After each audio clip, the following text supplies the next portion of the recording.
you don't consume a show, you watch it. You don't consume music, you listen to it. Right. Like these are different senses that you then have to consciously think about the way you are watching something, or the way you are listening to something, the way you are reading something. Because to use the word consume implies a weird digestive system, and then it's out of your system, and then what is it? It's gone, it's forgotten. Like, I don't think anybody wants their, whatever they're making to be that way. Hey everyone, welcome to Honey and Hustle. I am your host, Angela Hollowell, and today I'm speaking with Taylor Adams, who is the founder of Scrapt Productions. It's always great speaking to another fellow filmmaker, and by the end of this episode, you will learn how to pivot your niche or your purpose while maintaining your creative integrity. Thanks so much for joining us today. This podcast is free and will always be free and available on YouTube, Spotify, Apple, Good Pods, Hey Tide, you name it. While it's free for you to consume, it's not free for us to create.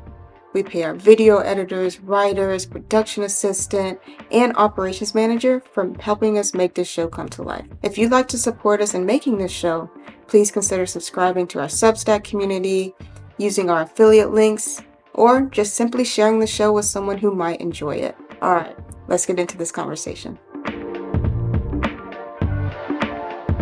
As far as I know, your creative career started at North Carolina State University here in Raleigh. And you started kind of in the athletic department, making films and videos with them. Talk to me about, your career start there and kind of how that's led to where you are now. Sure. Well, maybe not that big of a chunk. That's a really big question. Let's just start with North Carolina State and we'll just go from there. Sure, yeah. How I got started working with NC State. Well, I graduated from NC State in 2009. First job out of college, I was a car salesman. It was the worst job I've ever had in my life. All of the connotations you think of when you think of used car salesman, those were my coworkers. So he's saying he was definitely a sleazy car. Basically, it's what I'm hearing. I like to think I was one of the ones who wasn't. However, there were people like that there. Wasn't enjoying myself. Yeah. But eventually, I got to a point where I was able to get some unpaid internships in production. Worked over at Trailblazer Studios for a little bit, all the while working 5 to 7 days a week, waiting tables, tending bar. And about 2010, I think one of my friends from college was an intern at the NC State Athletic Department, specifically with their website. And I think he did about a year internship and decided he was going to move on, but recommended me as a replacement. So ended up getting that job, which was great. Primarily my, responsibilities were making sure the weekly press conference was streaming live for everyone, uploading tennis match highlights. So a lot of it had to do with, it was very specifically like website oriented, like uploading and make sure everything was streaming on there. Learned a lot of technical stuff that is since outdated. Like if I tried to do that now, I don't think I could, and I'd look at it and be like, this is backwards. You just get OBS or something. But while I was working there, in the same building, in the same kind of connected office, there was the producer for their TV show, made their weekly TV show, ran from football season through the end of basketball season. And I really wanted to work in TV. I didn't realize that until probably my last year of college. I knew I wanted to make something, videos, TV, film, whatever. But when I figured out I wanted to work on TV, I was like, oh, hey, this guy is working in TV. Let me, cozy up and see if I can, offer anything or just try to help in any way I can. So I was able to help out on a couple of different things, which was nice. Edit small segments or operate Bcam for something. Ended up having a pretty good relationship with him to the standpoint of when he left, I was recommended as his replacement. And I kind of took over from there. I started off working, the format of the show was very much like a talk news show. Host sits down with a coach, talks about the game. Hey, what happened there? But there were also interspersed different segments or features, either on a player or something to do with homecoming or something like that. There's one piece I made about homecoming that I'm really proud of, still. And so it was a lot of fun to work on stuff like that. And so that's when I got in that groove of making weekly television. It was 30 weeks straight. I was like, yeah, I like doing this. TV is cool. Like, I already knew it was cool, but I was like, the process of me working on this I'm enjoying this very much. Yeah. So you did that for how long? So in the format of the talk show, I did that for 3 years, from 2013 to 2016. And then I peaced out. I was tired, man. It was, it's 30 weeks straight of work, with maybe 3 days off. Usually a day for Thanksgiving. Because the day after Thanksgiving or the day after that, there is a football game that I have to work. And then around Christmas, like 3 days off, maybe. Right. So I did that for 3 years. And then I decided to leave just because I was tired. I wanted to grow. I wanted to do something different. I wanted to see if my skill set could be translated to support myself financially in the freelance world, doing whatever that might be. And so it was during that year that I founded my company, Scrapt. At the time, it started out as just a media platform. I was making like 3 different shows. We had a show called Drinking While Interviewing, where it was an interview show over drinks, over craft beer. So we had a different craft beer every time. We talked a little bit about their beer, but mostly we talked about the guest, what was interesting about them, what drove them, any projects they have coming up that they want to talk about. We had another show that I developed with my partner. Both of her parents emigrated from Vietnam during the war, and it was stories that she had been told by her parents about that experience, and my partner would relay that to camera in like a 5-minute kind of video. That was really cool. It was like very educational and inspirational, very human interest focused. And then we had another show that I worked with Crystal Taylor, the founder and CEO of the Underground Collective here in Durham, where we worked to highlight local hip hop talent. That was a lot of fun. Just for me, like, I'm not a huge hip hop head. I got nothing against it. I just don't expose myself to the music. But doing that show was really cool to see all the different acts and all the different types of art and the poetry that is happening in the community is really cool. Really cool. That is a wild statement coming from someone in the Triangle. Like, you have so much hip hop here, Oh, it is here. I'm not from here though, so Okay. I mean maybe that has something to do with it. Yeah. But for me, like it didn't matter that it was hip hop. It could have been any other musical genre that I wasn't accustomed to. Okay. But if it happens to be prevalent in the area that whatever happened to be in, that, like, I'm not into country music, but if I moved to Nashville and there was like, I'm working on the country music scene there, I'd be like, this guy is writing some really deep stuff that isn't about broken down trucks and people and his dog dying. Like, this is interesting. So it didn't really have to do with the subject matter. For me specifically, it had to do with the subject matter that was something that I didn't know, and so that was interesting to me. Okay. So kind of like a learning plus entertainment. Yeah. Okay. Yeah, definitely. But for me, looking back on it now with Scrapt, my goal was to, be successful as a freelancer, and I'm going to do it with this quote unquote media platform. And so that attitude was in the back of my head, and I think that served kind of detrimental to my purpose, because I was commodifying the stuff I was making. I wanted it to be a means for me to make a living. Not that there's anything wrong with turning art into a way to make a living, but when that's the motivation, I feel like that's some like tricky ground. You're trotting over. And looking back on it, I think I should have had a better approach with that. I wasn't like disrespectful, but I feel like there could have been a more well-intentioned purpose behind what I was trying to do. But I still very much enjoyed making the stuff that I did and formed some really cool and lasting relationships doing all of it as well. Yeah, but I mean, that's still like a really unique way to go about trying to make a living, because when like most people say, oh yeah, I went freelance, they mean like I started doing services for other people. So using my creativity to serve someone else's like needs, their business needs, their nonprofit needs, their personal brand needs, whatever that is, versus like, no, I'm going to create my own thing and like see how that goes. You know what I mean? So tell me about the name for Scrapt. How did that come to be? So for me, part of it was wanted something cool and edgy in one word. At the time, I was like so into Vice stuff. I was like watching all the Vice mini documentaries. I was like, yeah, Vice, that sounds cool. And I was like, looking back on it, I was like, what an idiot. But I really wanted a name that was quick, just because I do value simplicity. That's one of the things I want to look forward to. But for me, since I had been since I started working in TV, when I first started working in TV, a lot of the ideas I want to do were not necessarily ideas that you would see on a typical like sports news show. And some of them would be met with like side eyes, or the idea they would almost like toss away, throw in the bin, they would scrap it. And so for me, I leaned into that. And so I was like, oh, well, I'm just going to call my company Scrapt, because for me, like,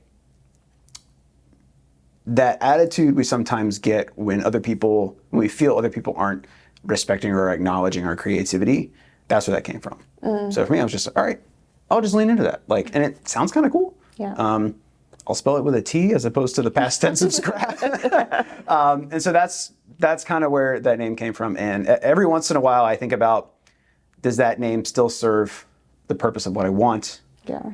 And I doubt it for a while. But ultimately, I do come back to, like, I think my creative journey, wherever it leads and wherever it ends, I think can still have that moniker, because that is the idea that kind of started it all. And why would I change the idea? Yeah. I can change the intention behind it, because when I started out, I just wanted to make really cool stuff. So our slogan was, we just want to make dope shit. That's still prevalent. I mean, that's still like important to me, but we're pivoting toward make shit that matters, because this might be a tangent, but in the world where everything is labeled the same, like everything is content, like this is content. No, it's not. Don't say that. The photos that are being taken behind the scenes are content. No, they're not. The movie you're watching on Netflix is content. No, it's like, not. I'm agreeing with you, but that's what everything's being labeled as. Yes. And they're not the same. No. And so I don't want everything to be the same. Everything should be treated as what it is, not that it's all one thing. So, I agree. Content is such, like, I'm not opposed to the term content creator. I'm not.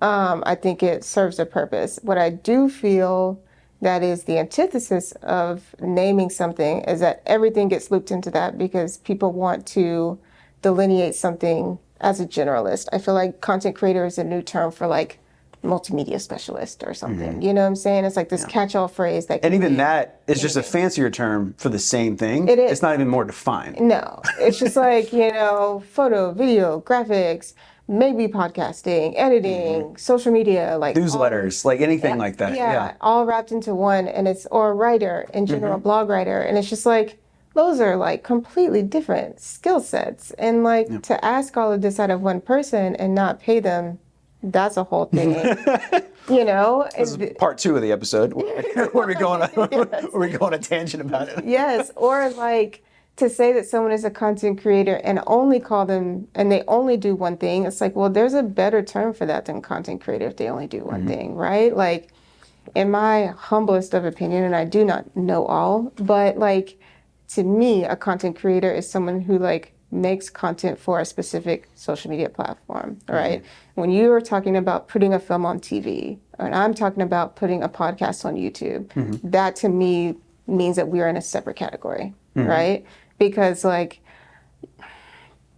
when I think about how we delineate our artistry, if we are going to do it for money, which we both do to some degree, it's just like, okay, well, like, if I want to be considered someone who makes something that is meaningful and makes something that is important to me, first of all, but also important to the people that I'm creating it for, that has nothing to do with money, right? And content creation serves a purpose, right? And that's just my tangent for the day. How about that? But that's why I kind of push back on this notion that like, oh, this is content. Netflix is content. No, it's not. It's a TV show. 100%. It's a film. Right. It's like, this doesn't serve any other purpose other than to entertain you. If Netflix makes money, great. The writers aren't. We're not going to go there either. But like, Part 3 of our interview. But like, people didn't go into this writing room thinking, man, we're going to make billions. They meant like, man, we're going to write something with soul. We're going to write something that's going to stand the test of time. That people want to continue watch for a next season, for a next sequel, for a next spinoff, or whatever. And I think that when you focus on the work, the word takes on a different connotation. But that's just like my thoughts on that, on creating, for anybody that cares. No, but it is all, things get lumped into, I'll go on another tangent. One of the things that I don't like using the word hate because it is really strong. It is. What I really am not a fan of is when people refer to the verbiage they use when we watch something, listen to something, read something. Okay. Consume. Not a fan. Not a big fan. Because for me, it almost feels like a very, or I'll get hate mail for this, American term. Oh yeah. In the way that the stereotypical connotations that come with an American are just like, this is our and my stuff, and I'm gonna like consume. I want to eat it up, like, and not think about it. And that's like when you say that media can be consumed, you're saying that media is fast food. Yeah. And that's not good for you. No. The mentality and the product, even though, who doesn't every once in a while want like a something, cheeseburger, chicken McNugget, whatever. TikTok. I'm sorry, what? No, but like the fact that you consume a thing, you're not thinking about the thing that you're consuming. Like for me, you don't consume a show, you watch it. You don't consume music, you listen to it. Right. Like these are different senses that you then have to consciously think about the way you are watching something or the way you are listening to something, the way you are reading something. Because to use the word consume implies a weird digestive system and then it's out of your system and then what is it? It's gone. It's forgotten. I don't think anybody wants their whatever they're making to be that way. Yeah. As much as things are, have to be rapid paced, like TikTok, Instagram Reels, things that last less than a minute and then are head out, or the TikTok does 10 minutes now, which is weird. But that's just, I think that's not a good way to think about the things that provide education, entertainment, or information. Yeah. No, for real. Or inspiration, I would add for. Definitely, yeah. Yeah. I mean, like, when I think about TikTok and Instagram, first of all, no shade. I have no problem with these platforms. I don't personally really use them that much or watch things on them that much either, to be fair. But I think, like, too, when we talk about people consuming media, it conflates this idea, which I do not feel is true, which is that people have short attention spans and that they only can be entertained in this one way, in this one, like, short, one-dimensional kind of creating like platform. And that's just not the case at all. People are still watching documentaries. People are still watching TV shows, binging TV shows, watching films. Like none of that has decreased. But what has, really decreased is people's attention span for stuff that doesn't have meat. You know what I'm saying? And the way that we're talking about consuming, just like something that doesn't have like quick and fast calories as opposed to a nutritious experience. You know what I'm saying? Something they can like sink their teeth into. Why are we going into these like because it's applicable. Because it is applicable. Like you can draw these same parallels of things that have a lot of meaning in a food sense are good for you as opposed to things that serve zero purpose is the cookout milkshake you get. Which I love a cookout milkshake every once in a while, but like if you ate that that's not your diet. It'd be ridiculous. like it's not good for you. That's not enough to like feed you. And I think too, what people are starting to learn is like TikTok stars, YouTube Shorts channels, like Instagram Reel stars, like, yeah, you can make a couple bucks off that from AdSense or whatever. But if you want to talk about like where the money is, it's like getting them off of your short form content into something more long term, which is why like a lot of TikTokers are like, okay, let me make a YouTube channel like after this, right? They're seeing that like TikTok cannot be the end all be all of like the way that they create. And I think really that opens up the window of like exploration into long-term thinking, which I think is the beautiful thing about at least trying to be a freelancer if you're a creator, right? Even if it doesn't work out, even if you find that's not for you, even if you're like, I would rather be like in-house, in agency and like have a set salary and have a set schedule. Like you understand what it takes for you and what you gravitate to the most, because honestly, when you think about creating at scale, creating original projects, creating things that you find meaningful, that is not a one-off thing. That requires a lot more. That requires sometimes a crew. That requires thinking about how you're going to get paid. It requires thinking about it as a business. Yeah. And that requires a lot more than a 60-second attention span, for sure, for a lot of people. So talk to me about your documentary film work. I know you went back to North Carolina State and said, hey, I want to make documentaries. Yeah, so after about a year of doing Scrapt and freelance stuff, I, at that point, had Scrapt as an LLC. It was my company now. And so during that year, 2017, Last Chance U came out on Netflix. I don't want to throw around the word revolutionize, but it was definitely a different approach to a sports documentary. It was gorgeous. It looked amazing. It was very organic in its flow, and didn't have like a disembodied voice kind of narrating things that you didn't really need. And so I was really inspired by that format, and the fact that we got to get connected with people who were around the program or a part of the program. So at the time, I knew NC State was not happy with whoever had taken over doing the work of the TV show. And so I came back to them. I said, hey, I would love to actually come back. If I could do a documentary, would that be cool? And they were like, I gave them a number. And they're like, sure. And I was like, damn it, I should ask for more money. When they say yes too fast, you I did ask know, for it. but I was excited. I really wanted to make it. Yeah. And it was great. And I did it for 3 years. Again, 3 years. I don't know if it was I don't know if it's a thing with me in 3 years or whatever, but because the timeline is the same, like it's still 30 straight weeks. And even more so now because I did a lot of prep because I wanted to make it right. So I would start filming like at least a month before the first show even aired. So like added another month onto my tenure. But it was great. It was awesome. It was well received. We got nominated for an SVG award, which is a sports video group. They do a lot of seminars and conferences on emerging technology within sports as well as storytelling. So we got nominated for being like best program series. The category was like small production company or network, and the people I was being nominated amongst were like the Longhorn Network, which is essentially a branch of ESPN. Yeah. A show, something about the Big Ten, which is a large network. Yeah. And then there was me. And Scrapt Productions, a team of one. With I had a couple unpaid interns because we didn't have any budget, and then I also work well with the NC State video staff. So it's not like I'm the only guy with a camera. Like there's other people with camera capturing footage for other stuff. Yeah. But we all work together to share footage.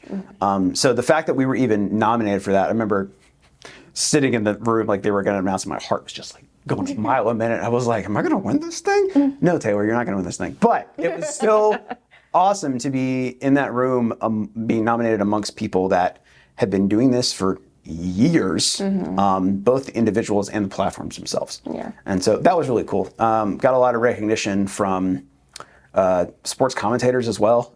Wes Durham, the voice of the Atlanta Falcons, and also like he is a sports commentator, play-by-play analyst as well for college football and basketball. Just a really nice guy. He like came up to me at one of our games. I don't know. I knew who he was, but like we had never talked. We had never spoken before. He just came up to me randomly. He's like, "Hey, love the show. Good job." I was like, "Thanks. This is awesome." Yeah. Holly Rowe, sideline reporter. Yeah. She at one point had watched. She never spoke to me, but at one point she was doing prep for a Notre Dame and NC State football game and tweeted that she was watching this show and like had the name of it. I was like, Holly Rowe's watching my show. This is so cool. Yeah. And then at one point ESPN reached out like, can we get the segment that Holly was talking about? And they sent me all these specifications of how they needed the file. I was like, I don't know any of this. So I had to Google how to do all this technical stuff for them. Yeah. So just like having a piece of work that I was proud of that got recognition for, not that I need that to like be validated, but it's nice, you know? Right. And so that was great, doing that for 3 years. And then again, kind of ran into a little bit of a burnout thing. Actually, the last documentary show episode I made for NC State was the day that the NBA canceled their season because of the pandemic. Shortly after that, they canceled the ACC tournament. We had played one game and then canceled it. My last shot of my entire run was a bus driving off into the distance. Oh. Because it was like, because the text was like, when the team got there, they found out the NCAA tournament had been canceled. End of show. Yeah. Dang, that's crazy. That's so sad. I know. I was like, I don't know what else to do, but like, this is it. Yeah. So speaking of that, you were a freelancer during the pandemic. So talk to me a little bit about how that was for you. From a social standpoint, stressful as well for a lot of people. From a work standpoint, actually not that bad. Okay. It was a bit of a pivot because of the type of work that was available. But for me, one of the things that I feel like I'm better at when it comes to production stuff is editing. I feel like I'm a very efficient editor. I feel like I'm quick. And especially with all the tight turnarounds I've had to do during TV, like I kind of like developed chops quickly. Okay. And so I got a ton of editing gigs during the pandemic. Now it was all the same stuff. Yeah. It was all, hey, we can't have our conference or our summit this year, but we need to put together some like speaking panels for our virtual summit. Yeah. And so I would sit in on some interviews and like make notes and then I get the footage, cut it together. So that was pretty much kind of what I did. I also did a couple more documentary projects around AAU basketball. Okay. And that was a lot of fun. AAU was still going on. They were doing all the protocol stuff of like very limited attendance, testing, masking, all this other stuff. And that was a lot of fun to work on that too. So I feel grateful that my skill set allowed me to be relatively consistent during 2020 and into 2021. Yeah. What I think people underrate when it comes to being an entrepreneur is how to really identify your skill set, right? I think like being a founder, that's a title. Being a creative director, that's a title. But what does that really mean, and how can I transfer those skills to maybe smaller projects that kind of make ends meet between the bigger projects, the original projects, things like that. And I think for me, I started off as a photographer, so I wasn't necessarily directly in film. And then I started filming, and I was like, okay, these are the things that I like. These are the things that I don't. Editing. And so, I started like, okay, when I get bigger projects, let me start like hiring out for editing, right? But I do think it's good to start editing your work. If you're doing any type of video, you need to start by editing your own stuff, because then you're not going to know how to communicate that to other people. And that's just like the long and short of that. You really do need to start doing all the things in your business. I really caution people about being too quick to hire. Because one, you don't know what you're looking for half the time because you haven't done it yourself.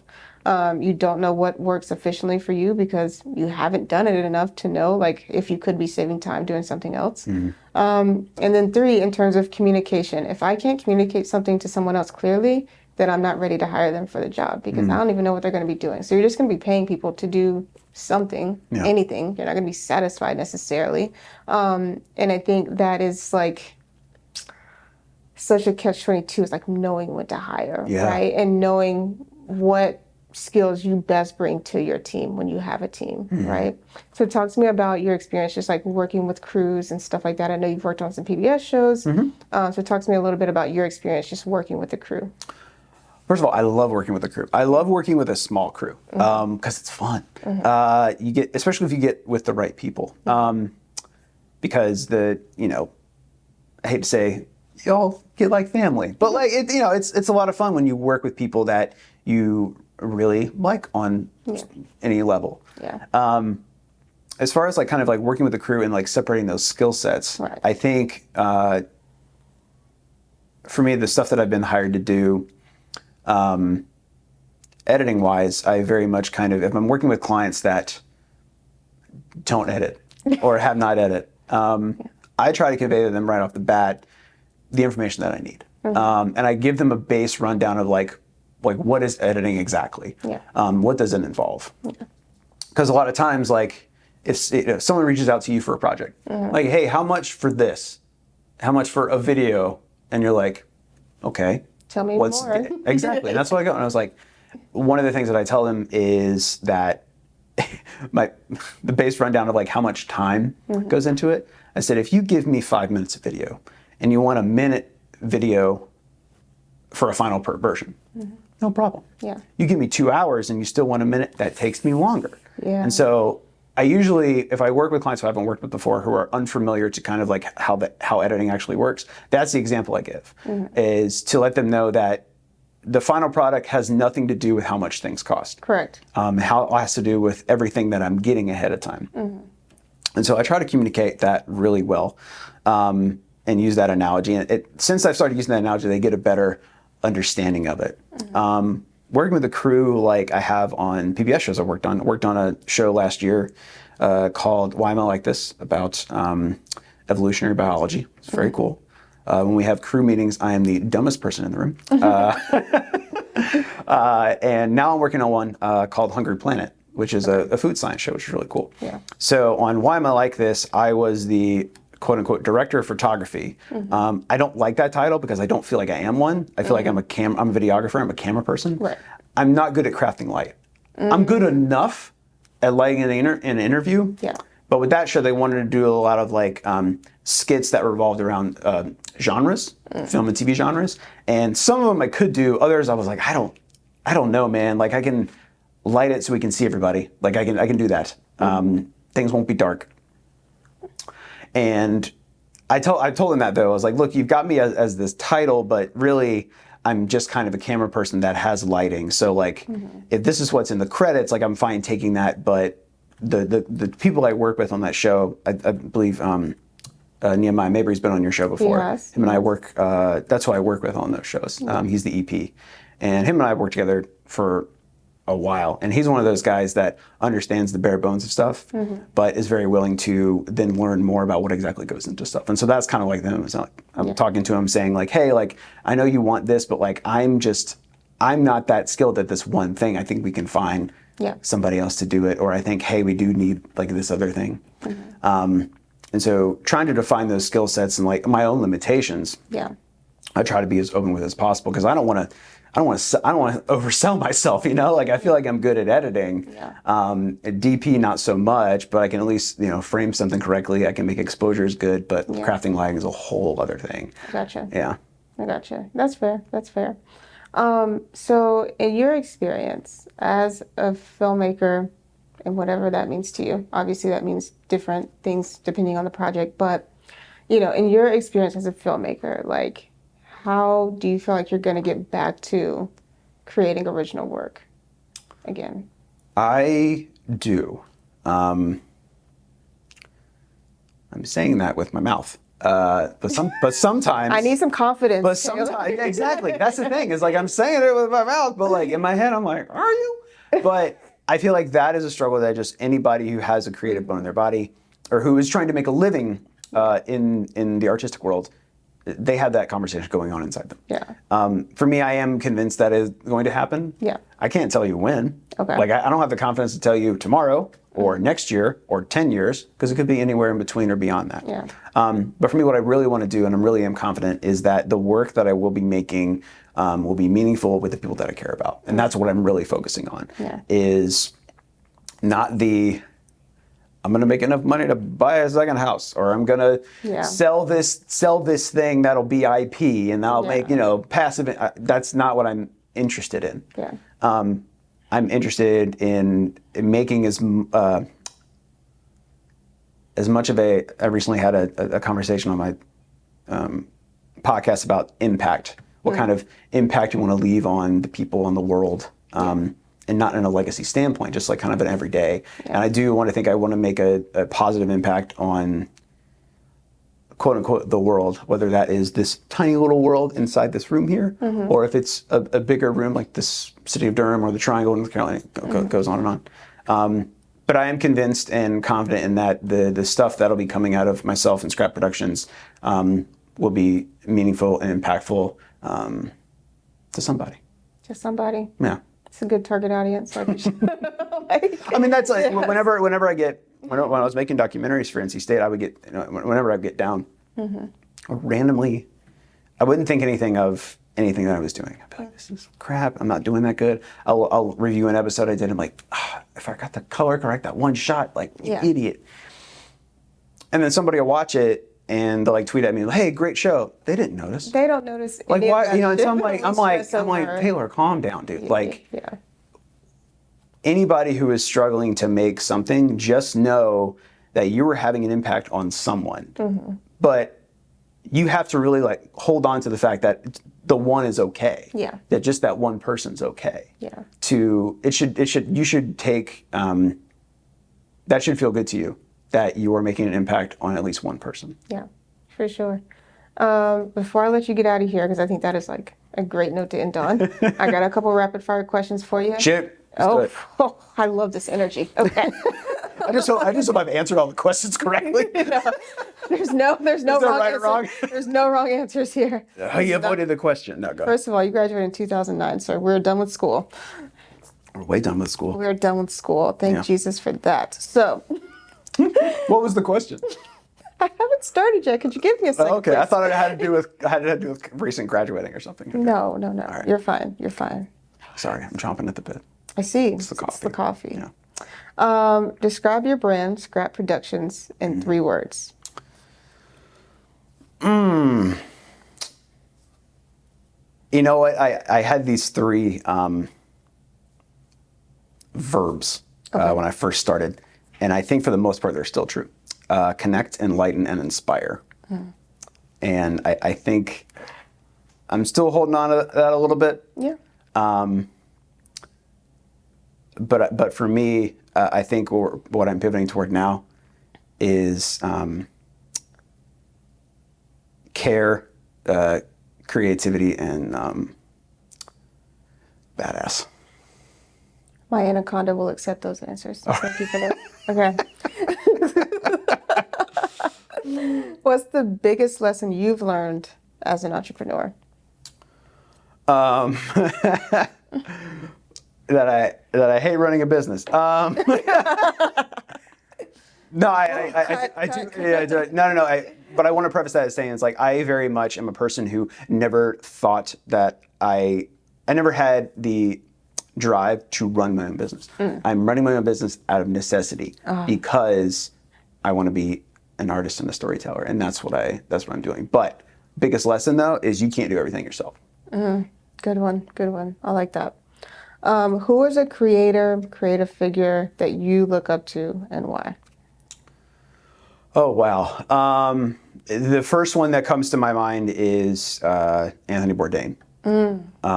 Because his television work really lifted me out of a funk at a time that I needed it to be. Broadened my horizons to a whole world that I just was not aware that existed through his the work that he was doing on television. And a lot of the stuff that I do want to make is modeled after what him and his crew did on whether it was No Reservation, Parts Unknown, whatever.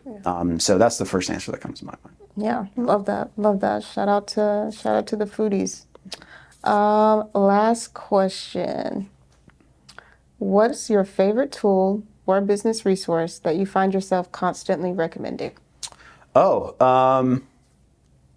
Toggle. Do you know about Toggle? It's just a timekeeping app. And I started using it, my partner used it for her business, and I started using it when I had paid interns because I was like, hey, we got to log your hours, you guys deserve to get paid. And so now I use it to keep track of my own hours, both from a billing standpoint and from the fact that what did I do this week? It was all a blur. I was like, oh, I spent 20 hours on this one project. Or I said, oh, I did this.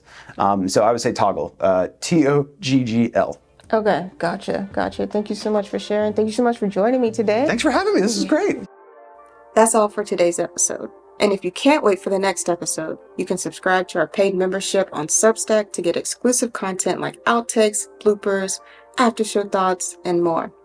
If you enjoyed this episode, please be sure to give us a 5-star rating on your app of choice or like this video on YouTube. We'll catch you in the next episode.